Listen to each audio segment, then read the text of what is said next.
Okay, so I thought I should just drop this quickly.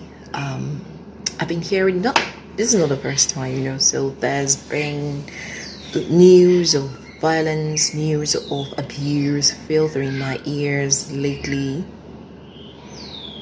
And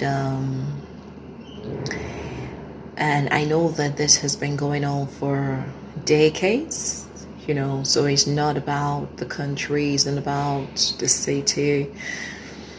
Women are abused every day. But one thing I want to tell my sisters, especially in Nigeria, if you're anywhere in the world watching this, is you need to love yourself first.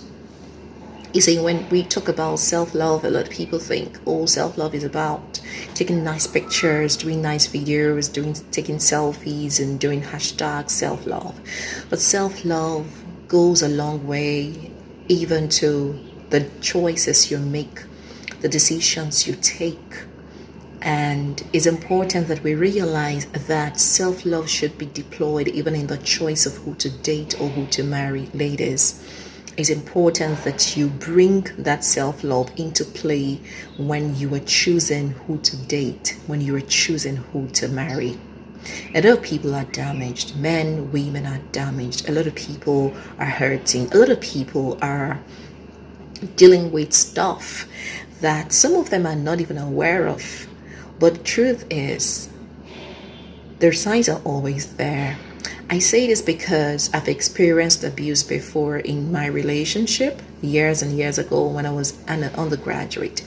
And I met this guy. He was nice, but something happened along the way. I've done this, I've shared the story many times, but I'll just do a recap. So I was with him one day. I went to visit him from school, and one of my classmates called me to find out if a particular lecturer was going to come, if we're going to have a particular lecture. And I was with my boyfriend and this guy I'm talking about. And then he got angry. He was angry that a guy called me. And when I tried to explain to him that it was actually a classmate, because I was the class rep at the time, he slapped me.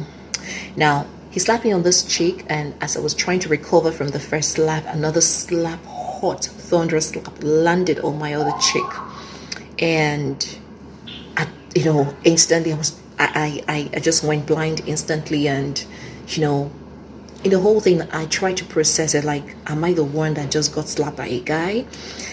And as if that was not enough, he pulled his belt and started, flogging me with a belt.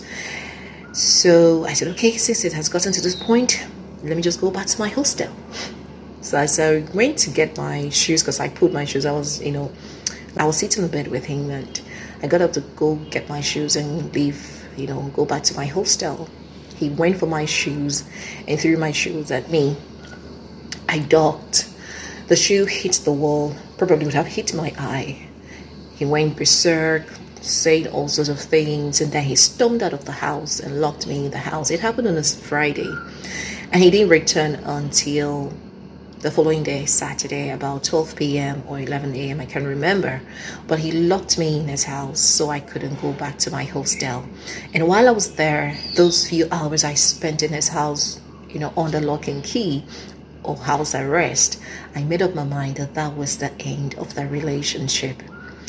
I didn't tell him I was breaking up, with him. I didn't tell him I was calling off the relationship, but I knew better because I didn't want to get, I didn't want more trouble.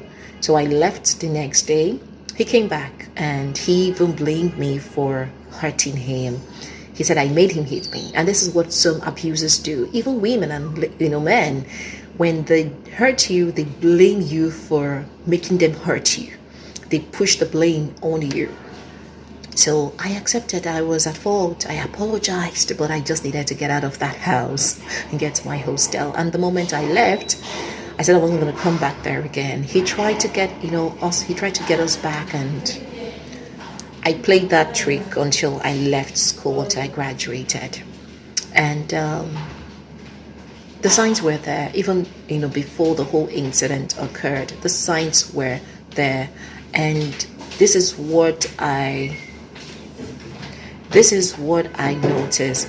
But the truth is, a lot of people see these signs and they do not, pay attention. Please, I'm recording. But this is what happens, a lot of times you see the signs and you keep saying he's going to change, he's going to change. This is not about gender.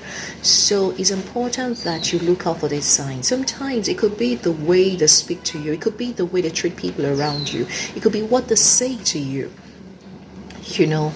And these signs should not be overlooked. When you see the signs, these warning signs, do not ignore them. Do not turn a blind eye to them and say they will change, because they are dealing with something and they need to, you know, get help. Please don't put your lives in danger. Don't put your lives at risk, ladies, men. Don't.